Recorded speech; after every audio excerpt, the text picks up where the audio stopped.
warahmatullahi wabarakatuh.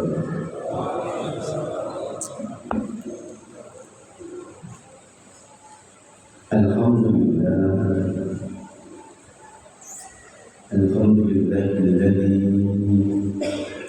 jaa bidinil haqq liyudhhirahu 'ala dini kullihi wa kafaa billahi shahidan wa kafaa billahi nasira wa kafaa billahi wakila.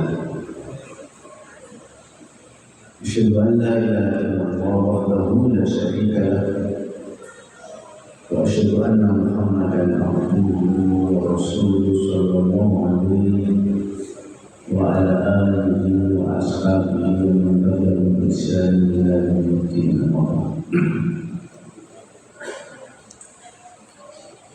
Hadirin para jamaah, bapak-bapak, ibu-ibu, kehadiran Allah Subhanahu wa taala. Langkung rumiyin monggo kula lan sami kula ambil syukur kepada Allah Subhanahu wa taala. Keranten sampun kata sangat nikmat berbanyak dan umat kita sedaya. Langkung ilmu Tuhan iman Islam, nikmat sehat dan nikmat cinta. Enggak sampun dibahas sekali apa oleh Allah. Bahas nikmat ini terlampau tapi syukur yang bertahan. Marahnya itu akhirnya oleh Allah itu diberikan ancaman ketika membahas syukur itu di akhir ayat, inna adabi asyad. Berarti Allah mengancam banyak orang yang mau syukur tapi belum tentu bisa bersyukur, karena ancaman Allah itu sesungguhnya adabku sangat sangat berat. Berjamaah yang Allah, momentum kita sebenarnya malam ini adalah momentum tanggal 12 Rabiul Awal, berarti kelahiran Nabi Muhammad. Tentu ini luar biasa ramai. Momentum kelahiran Nabi Sallallahu Alaihi Wasallam. Saya tadi malam di Nganjuk itu membahas telaah satu kitab menarik. Nanti saya akan sampaikan poin-poin yang menarik. Kenapa dalam kitab ini yang dengan judul kitabnya Kitab Syifa Bita'rifi Huquqil Mustafa. Jadi apa sih kira-kira hak-hak Nabi yang akan yang kita tunaikan itu apa? Kita mau cinta dengan Nabi itu mana buktinya cinta dengan Nabi? Karena cinta dengan Nabi gak cuma ngomong. Saya banyak sekolah Ustaz, iya bagus juga, tapi gak cukup cuma sholawat. Sebab cinta Nabi itu untuk berkhidmat Allah, fattabi'uni, ikuti aku. Jadi kalau mau cinta kepada Nabi berarti konsekuensinya adalah mengikuti sirahnya Nabi. Bagaimana? Pernah membaca sirahnya Nabi? Syama'il, ada kitab yang menarik yang ditulis oleh Imam At-Tirmidzi, namanya Asy-Syama'il Muhammadiyah. Sekarang sudah diterjemahkan buahnya hanya satu lama ya. Yang isinya Asy-Syama'il Muhammadiyah ini adalah kitab yang membahas tentang sifatul khulqiyah wal khulqiyah. Sifat khulqiyah, sifat-sifat yang bersifat fisik Nabi. Irungin Nabi itu dangin nomor dengan itu dibahas kita. Rambutnya Nabi itu ireng nomor putih nomor apa? Itu dibahas. Nabi itu dur nopo ndek, nah itu gendut nopo krempeng, nah itu dibahas. Itu nama kitabnya namanya Asy-Syama'il Muhammadiyah, dan itu ditulis oleh Imam At-Tirmidzi. Kitab ini banyak, dan banyaknya termasuk sirah Nabi, kemudian ada Syama'il Muhammadiyah, ada Fadhailun Nabi, keutamaan Nabi dengan yang lainnya. Kemudian Al-Khasa'is, kita ada Al-Khasa'is, ciri khas yang ada pada Nabi dengan umat-umat sebelumnya, dengan Nabi-Nabi sebelumnya. Apa? Itu dibahas. Hanya hampir ya sekitar 600 sampai 700 halaman nanti. Mungkin orang yang biasa baca kitab ini pada terbiasa mau. Tapi ini biasanya yang nggak pernah baca kitab itu, wah dulu 600 halaman.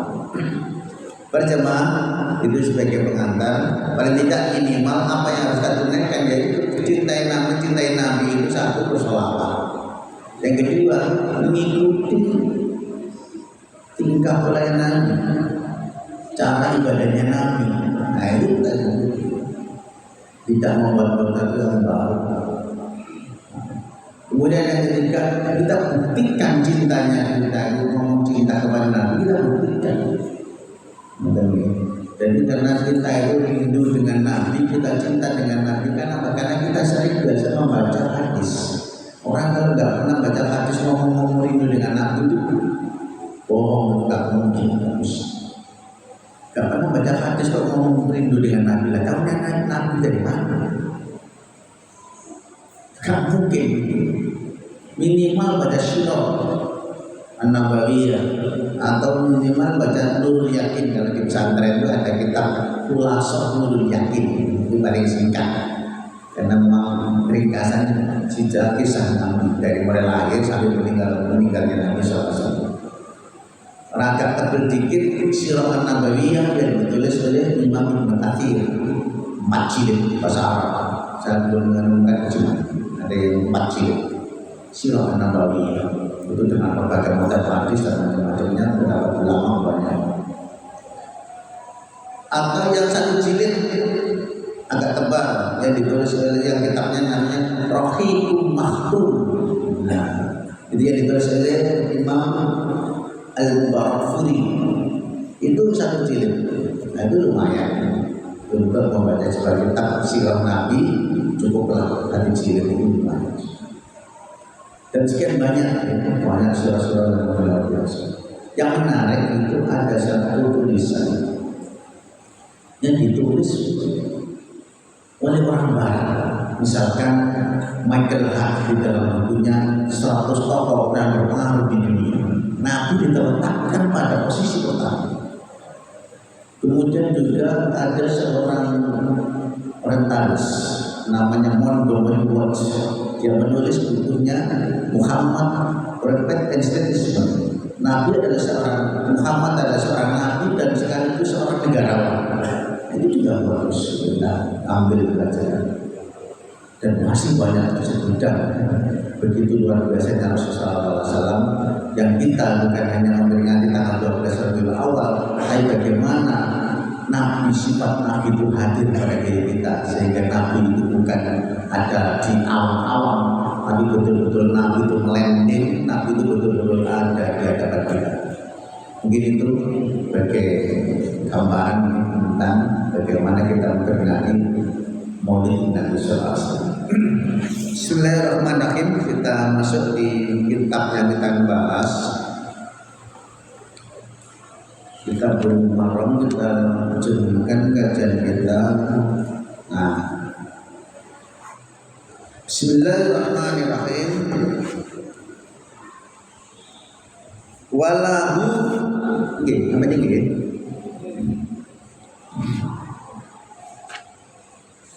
Walahu lan iku kedue, bener, Jabir.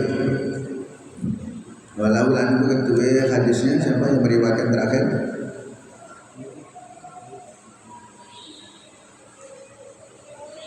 Ibu Tirmidzi. Walau lan Bukhari itu riwayat Tirmidzi an Abi Hurairah saking Abu Hurairah radhiyallahu anhu anna Nabiyya sallallahu alaihi wasallam sakamane utawi Nabi sallallahu alaihi wasallam iku qala Rasulullah la yu'addi ora kana adat ora oleh adat sapa illa kejaba mutawaddiq wong sing wis duweni wudu wa ada afahu lan do'ifake sapa Tirmidzi dengan hadis aidon mane. Ini hadis yang diriwayatkan Tirmidzi ternyata juga lemah. Intinya adalah seorang itu tidak boleh azan kecuali dia sudah memiliki wudu. Namun hadisnya dhaif. Dhaifnya hadis ini dari sisi apa? Sebab hadis itu ketika dinamakan dhaif itu paling tidak minimal ada 5 ciri. Hadis itu sahih. Nah, sebelum kita bahas tentang hadis dhaif, berarti kita harus mengenal dulu apa sih hadis sahih. Yang pertama, ittisalus sanad. Jadi namanya hadis itu harus sanadnya sambung, nggak terputus. Baik. Yang pertama harus sanadnya sambung. Yang kedua adalah turuan rawinya adil, orang-orang kredibel, bisa dipercaya. Yang ketiga dokter rawinya punya hafalan yang sempurna. Sebab kalau hafalannya sedikit tidak masuk hadis sahih tapi masuk hadis hasan atau qillatul dhabt. Nah, gitu ya, istilahnya qillatul dhabt berarti hafalnya sedikit itu masuk kriteria hadis hasan. Kalau hadis sahih tamud dhabt, hafalannya sempurna. Kemudian yang keempat ada illah, tidak ada cacat, tidak ada penyakit yang tersembunyi. Istilahnya kemudian terkenal di kalangan ahli hadis namanya hadis ma'lul. Kalau ada hadis ma'lul itu berarti apa? Hadis secara zahir dengan ngocok-ngocok sahih Ustaz. Nah, ini mesti begitu hadis ma'lul. Secara zahir enggak kelihatan kalau itu. Tapi setelah diteliti, oh masya Allah dalamnya ternyata dhaif hadis. Nah, itu namanya ma'lul. Dan itu komentar para ulama memang tidak banyak orang bisa melihatnya karena memang harus teliti. Contohnya kayak ini, mau makan jambu. Jambu itu ranum hijau kuning enak, dibelah dengan onek set. Nah, sama kan itu maklum begitu. Maklum itu mana adut, ada ulat di dalamnya ada ulat. Kemudian yang terakhir ada musyrik. Si hadis sahih yang terakhir adalah tidak boleh bertentangan dengan hadis-hadis dan keterangan yang lebih kuat, yakni Al-Quran dan hadis-hadis yang sahih. Nah, itu ciri hadis sahih. Nah, sementara yang kita bahas ini yang mana? Dhaful hadzal hadis bil inqita' baina Juhri wa Abu Hurairah. Nah, ini ketemu ya. Ternyata yang kita ini hadis yang kita bahas ini termasuk hadis dhaif. Di mana letak dhaifnya? Ternyata setelah Abu Hurairah ini ada seorang tabi'in namanya Juhri. Dan Juhri ini dapat cerita dari Abu Hurairah. Abu Hurairah dapat cerita dari Nabi. Ternyata antara Abu Hurairah dan Juhri tidak pernah ketemu. Ciri-cirinya bagaimana? Pakai an.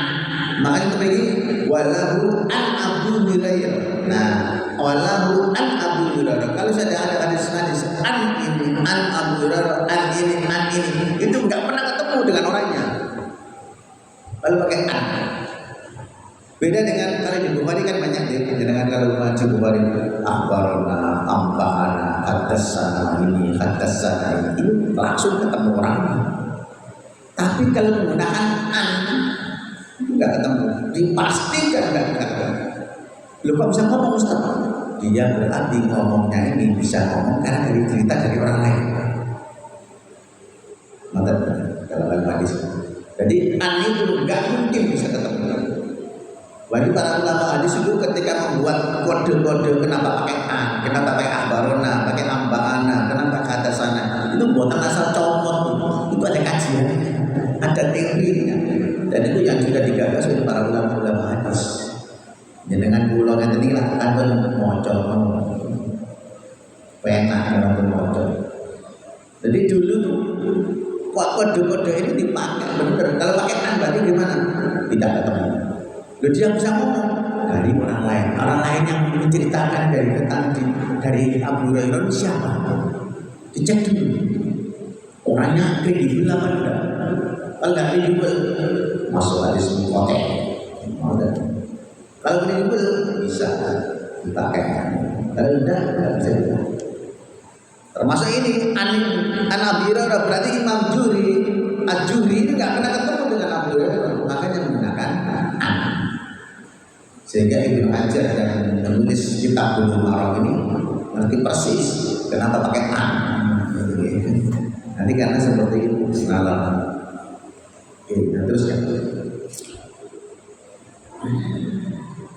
Kama anna rawi an-Juhri dhaif. Wa riwayat Tirmidzi an Yunus an-Juhri anhu mauqufan wa qala hadza ashah. Nah, ternyata setelah diteliti sebagaimana Tirmidzi sendiri mengatakan hadis ini dari an Yunus. Yunus dari mana? An Juhri. Juhri dari mana? Mauquf. Berarti ini berhenti bisa jadi sampai pada Al-Juhri saja. Sehingga hadis ini dikategorikan sebagai hadis mauquf sampai pada Abu Hurairah seorang sahabat. Kalau hadis itu mauquf berarti terhentinya sampai pada sahabat. Kalau di bawahnya sahabat namanya munqati' atau maqtu'. Jadi yang paling tinggi dari Nabi marfu', di bawahnya Nabi mauquf, di bawahnya sahabat maqtu', lebih parah lagi maudhu' palsu. Maka kita kaget kita. Termasuk ini berarti perintah minimal seandainya hadis ini kita pakai hadis sahih, misalkan hadis ini kita anggap sahih, paling tidak berarti ini adalah ucapan dari Abu Hurairah, bukan dari Nabi. Minimal dari Abu Hurairah. Bismillahirrahmanirrahim. Yang pelajaran yang bisa kita ambil dari hadis ini, ma'yukhadu min hadzal hadis. Dhahirul hadis istiratut taharah li'ada. Secara zahirnya hadis berarti ini disyaratkan bagi orang yang ada itu harus suci. Mungkin karena dan terus suci langsung ada, mari ada wudu. Cuma perkaranya masalahnya begini, para ulama membahas apakah ini wajib atau afdol. Nah, ini masalah. Sehingga para ulama katakan di sini lemah, paling tidak minimal dihukumi afdol. Seandainya tidak berwudu, boten nopo-nopo. Tapi seandainya wudu, maka itu lebih utama.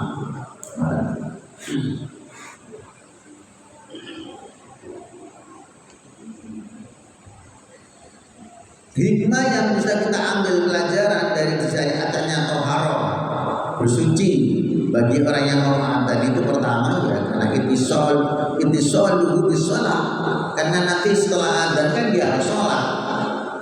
Masuk mari adzan berwudu. Akhirnya sing adzan gak ono, mau komat bisa apa tadi komat? Kok gak ada yang adzan boleh dia. Makanya itu sebenarnya hanya peristiwa bukan syariat, tetapi itu istilahnya afdal, lebih utamanya. Yang kedua, hikmah.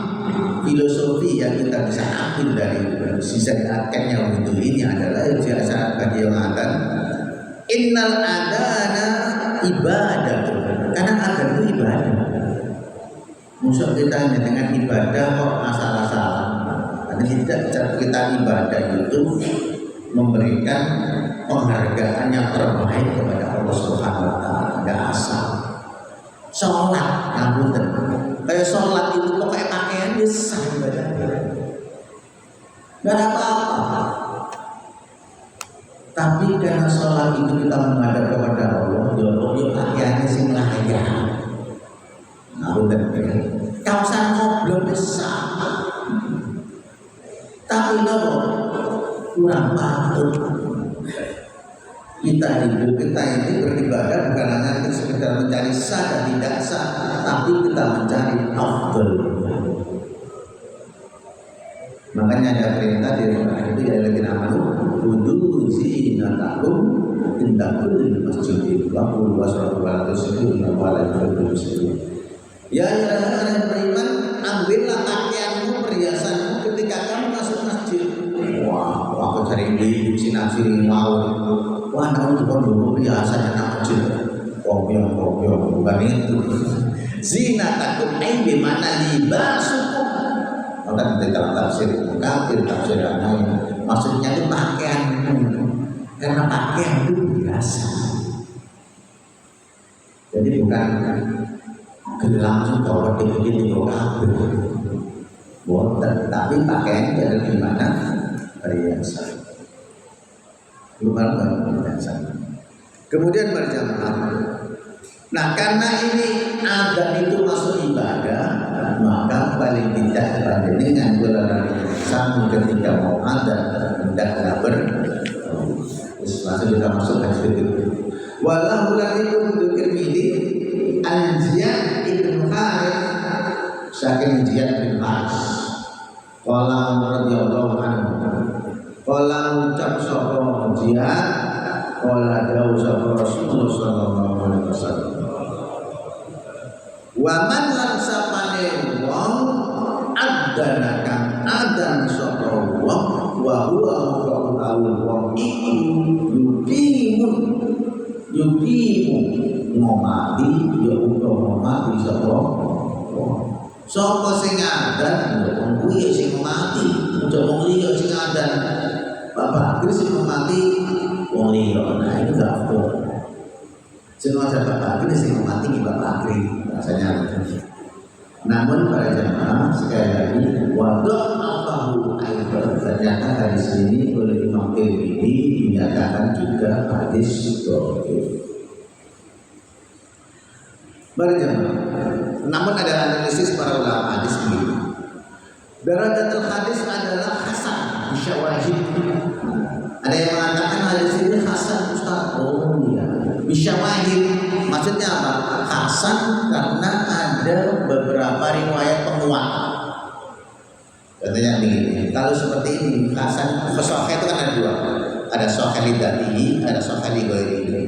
Yang hasan juga begitu, ada hasan lidati, ada hasan li ghairi. Termasuk hadis ini. Jadi sebenarnya hadis yang kita bahas ini adalah dhaif. Tapi beberapa riwayat sehingga hadis yang dhaif itu karena jumlahnya banyak dan tidak terlalu parah, maka diangkat derajatnya menjadi hasan li ghairi. Ada bahasanya.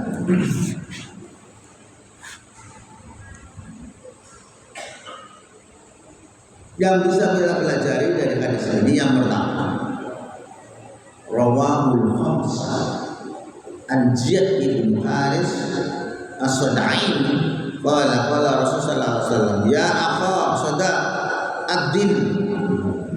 Dalam sebuah riwayat yang diriwayatkan dalam kitab Imam 5 ya. Imam 5 itu Abu Dawud, Tirmidzi, Nasa'i, Ibnu Majah, Ahmad. Ada 5. Ada ternyata ada dari Ziyad bin Harith dalam riwayat lain pernah Nabi SAW memerintahkan kepada Soda, ya Soda, ya akha Soda, hei saudaraku Soda, adin, ada no. Soda mengatakan, fa'adan, maka aku adan. Fa'arada mengarahkan sebuah Bilal ayukima yang ngomat karo Bilal. Tadi sing adan niku soda, tapi Bilal ketika ngomati. Wah, tak komatane Bilal. Faqala Nabi sallallahu alaihi wasallam, maka Nabi bersabda, "Yuqimu aku soda, Syekh Bilal, jangan kamu yang memati, dia dikomati oleh saudara kita saudara. Fa inna man adana wa huwa yuqim, karena sesungguhnya orang yang adan itu maka dia punya hak untuk menghormati." Hadis ini menunjukkan bahwasanya qomat itu adalah hak pun liman ada. Jadi qomat itu merupakan hak bagi siapa saja yang ada. Tapi misalkan izin pripun izin, Bapak Ibu mau qomat ya, oke siap dia sama tanam, misalkan, maka kan haknya yang muadzin. Qala Tirmidzi al-amalu ala hadhihi inda aktsar ahli ilm anna man adana fa huwa yuqim. Makanya para ulama mengambil sebuah ibrah pelajaran bahwa hadis ini menunjukkan bahwasanya siapa saja yang adan maka dialah yang punya hak untuk menghormati. So, kita lihat hadis berikutnya. Wali Abi Dawud dan kedua Imam Abi Dawud. Nanti kita tadi lewat tim sekarang Abu Dawud. Wali Abu Dawud adalah Imam Abu Dawud min hadis Abdullah ibn Zaid radhiyallahu anhu. Sadang hadisnya Abdullah ibn Zaid radhiyallahu anhu. An-Nausa temannya Abdullah ibn Zaid qala utab Abdullah ibn Zaid ana qad insun qura'ituhu ra'insun ing yang kelakuan, yakni maksudnya ada naik kelakuan ada. Maksudnya di sini adalah bermimpi. Mimpi siapa ini? Abdullah ibnu Zaid itu mimpi. Wa ana utawi insun kuntu ana insun uridu ngarepake insun yang ada. Qala maka mengucap fa'atim anta mumpamatan sira wa fihi dhafun aidan wa fihi latiku dalam hadis dhafan tawi dhaif lemah aidan. Ternyata hadis ini berada sama hadis lemah. Mengapa? Karena ada seorang rawi namanya sanadnya ini Muhammad ibnu Awin Umar al-Waqifi wa dhaifun da'afahu Ibnu Qattan wa Ibnu Ma'in wa Baihaqi wa qala waqa'a fi sanadihi wa matanuhu ikhtilaf. Ternyata memang ada seorang rawi sanad dalam sanadnya ini dan namanya Muhammad Ibnu Umar al-Waqifi dan dia dhaif. Yang mendhaifkan itu adalah Muhammad al-Qattan, Ibnu Ma'in, Imam al-Baihaqi mendhaifkan hadis ini. Dan bahkan Baihaqi mengatakan yang dhaifnya itu terjadi pada sanad dan matannya. Dan itu ikhtilaf baru. Nah, ini menurut Imam Baihaqi. Kesimpulan yang bisa kita ambil dari pelajaran di sini, yang pertama, Abdullah ibn Zaid al-Ansari huwa alladhi ra'a adan fi manam. Jadi namanya Abdullah ibn Zaid al-Ansari ini, dia pernah bermimpi melihat adan di dalam mimpinya, atau beliau melihat adan dalam mimpinya. Wa akhbara bi Nabi sallallahu alaihi wasallam fa aqarrahu hukman syar'iyyan, yang akhirnya kemudian diberitakanlah mimpinya itu kepada Nabi, yang akhirnya ditetapkan oleh Nabi menjadi hukum syariat tentang adan. Wa sya'iratan islamiyyatin kubra, dan akhirnya menjadi syair, menjadi syiar Islam yang agung dari adan. Agung dan adan ini luar biasa. Makanya nggak boleh tingkat dengan suara HP. Islam harus ada kegiatan, terus beli HP kalau doa tidak. Atau running tag cukup. Nah ini kan di setting adan kan. Di beberapa tempat itu setting adan. ibadah sopo padahal akan ibadah. Makanya paling tidak harus ada yang ada. Pun jangan pakai mesin.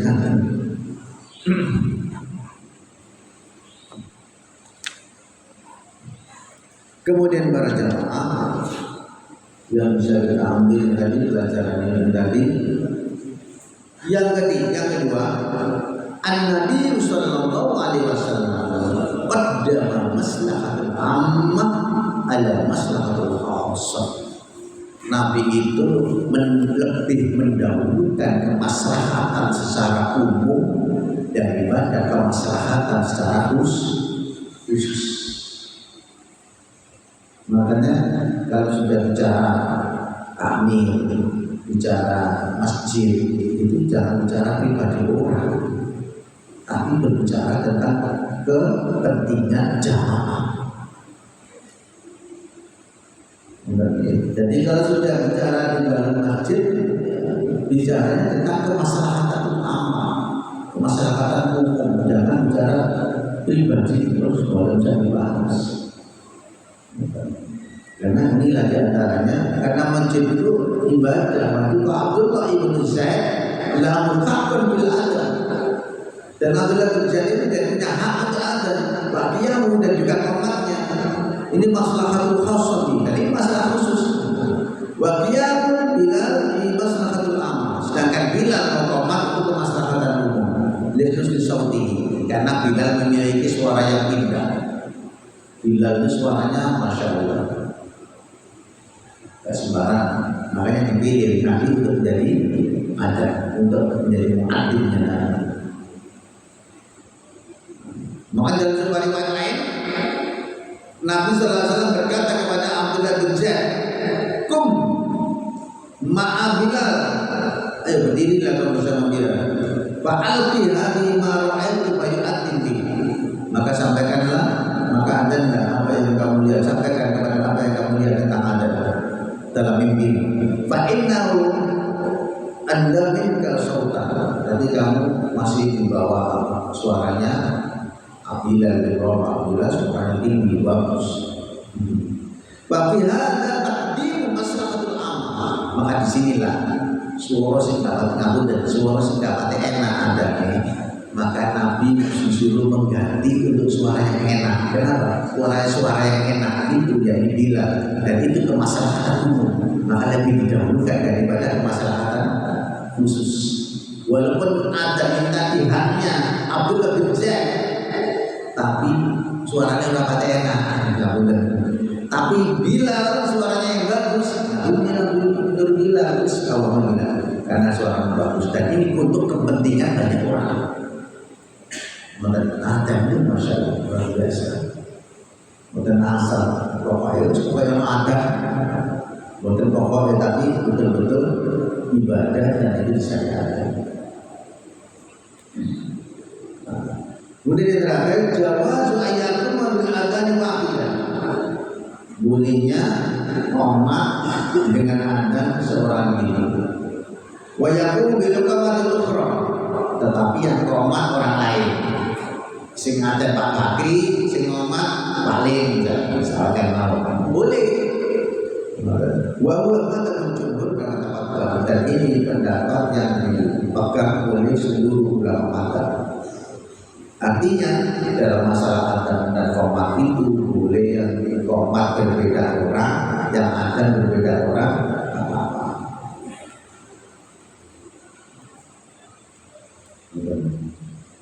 Mungkin itu persisnya jam 8. Mungkin nanti yang bisa saya sampaikan kepada Bapak dan berapapun yang maaf sebab Allah nanti syukur Allah ila anta astagfirullah. Sebelum saya akhiri, saya akan mendoakan Pak Presiden, Pak Arif ini, Arifan, mudah-mudahan Allah Subhanahu wa Ta'ala berikan semua. Allahumma shalli ala Muhammad wa ala ali Muhammad wa sallim ala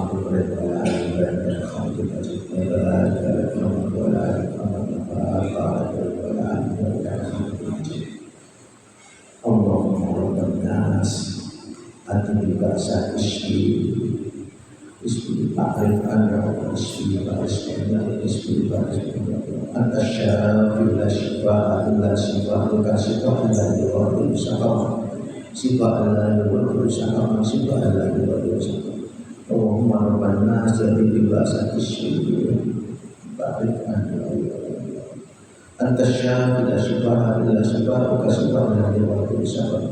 Allahumma rabban nas jadibil ba'sati syifa'an barik anhu. Anta syafi la syifa illa syifa'uka syifa'an la yughadiru saqama. Rabbana atina fid dunya hasanah wa fil akhirati hasanah wa qina adzabannar. Inna surat al-Mustaqim. Assalamualaikum warahmatullahi wabarakatuh.